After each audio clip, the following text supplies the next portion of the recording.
Hi, this is Shully Physics, episode on torque on a current loop. So this is a loop of wire that I'm going to run a current through. And this episode is brought to you by my lunch that my awesome wife made. You got to check out the sandwich. There it is with Doritos. It's like loaded with everything. And I'm going to eat it.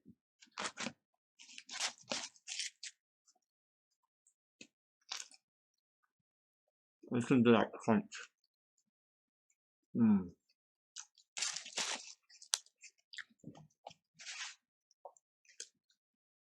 All right.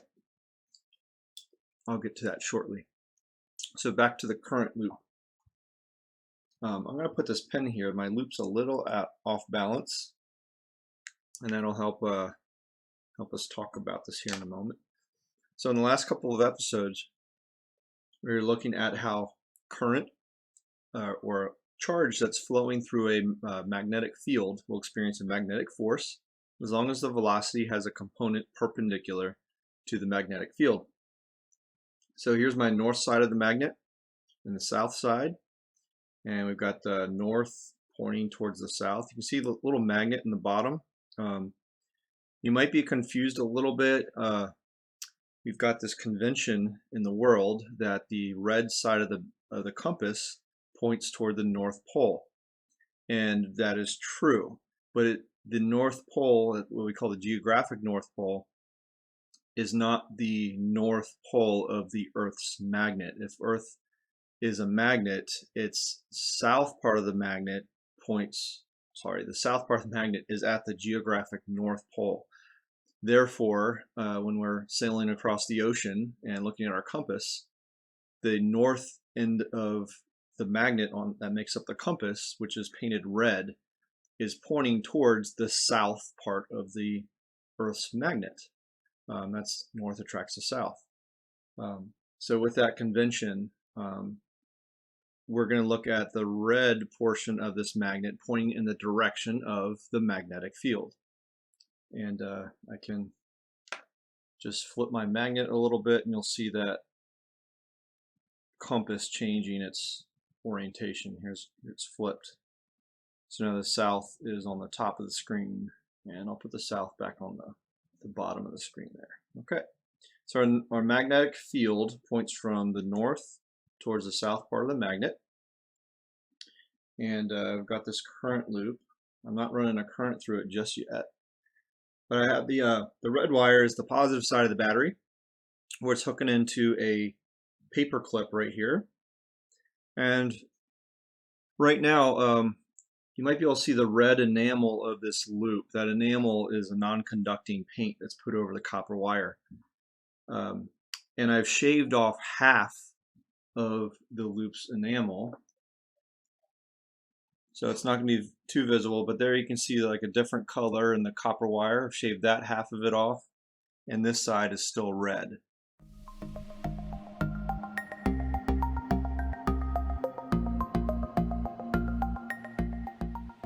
So the electricity, the current will flow up the paper clip into the loop when it's face down. Okay, I'll just call this face down. And then it'll start flowing around in a circle counterclockwise.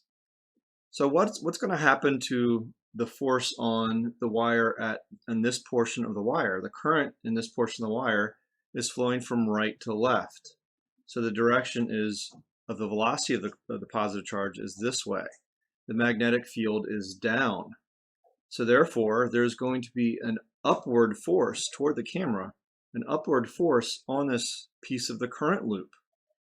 And if there's an upward force that's at some kind of torque arm away from the center or the axis of rotation, it's going to apply a torque.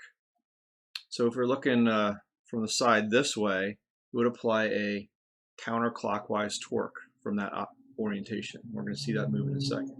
Well, what about the bottom portion of the loop here? Well, if the current's flowing around in a circle, then what about this part? Is the torque going to balance out? Well, the velocity in this part is flowing from left to right across the bottom of this loop. So if the velocity is left to right and the magnetic field is still in this direction from the top to bottom, then there's going to be, by right-hand rule, a downward, right-hand rule here, I guess from right-hand rule, I can't orient my hand. I'm going to forget about that. But there's going to be a downward force on this end of the loop. So there's going to be a torque downward on the bottom part of the loop and a torque upward on the top part of the loop. That's going to cause it to rotate. Okay, so when I attach this and get it going, did you see what happened there? The loop rotated, this part went up, and the bottom part of the loop went down. We'll see that again. Here it goes. See how it rotated, and the pen stops it. I release it and give a little nudge back there. Okay. So motors are made in many different ways. There's this in motor lingo. These paper clips are called the commutator. They're commuting the electrons into the loop. That's one way to think about it.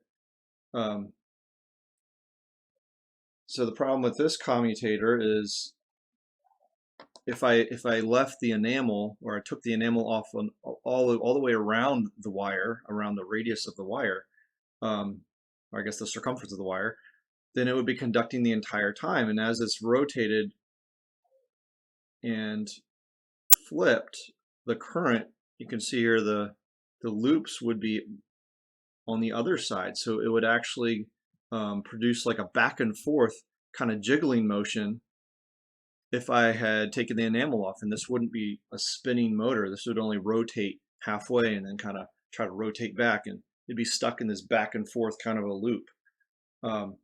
So that's why I only shed it off for part of it, shed off part of that enamel. So when it's only facing down, it's going to conduct. And when it's facing up, it's not going to conduct, but inertia is going to make it continue to turn around. So to turn this on, there goes the motor. It's starting to spin really fast. The frame per second rate here is going to affect what you see. I see more of a smooth motion. It's jumping a little bit. Now I can bring this magnetic field back. You'll see as that magnetic field decreases, the speed of rotation, the rotation rate is going to decrease also. It should be slowing down quite a bit now. Or I can bring it closer and it should speed back up. It's really going there. Okay.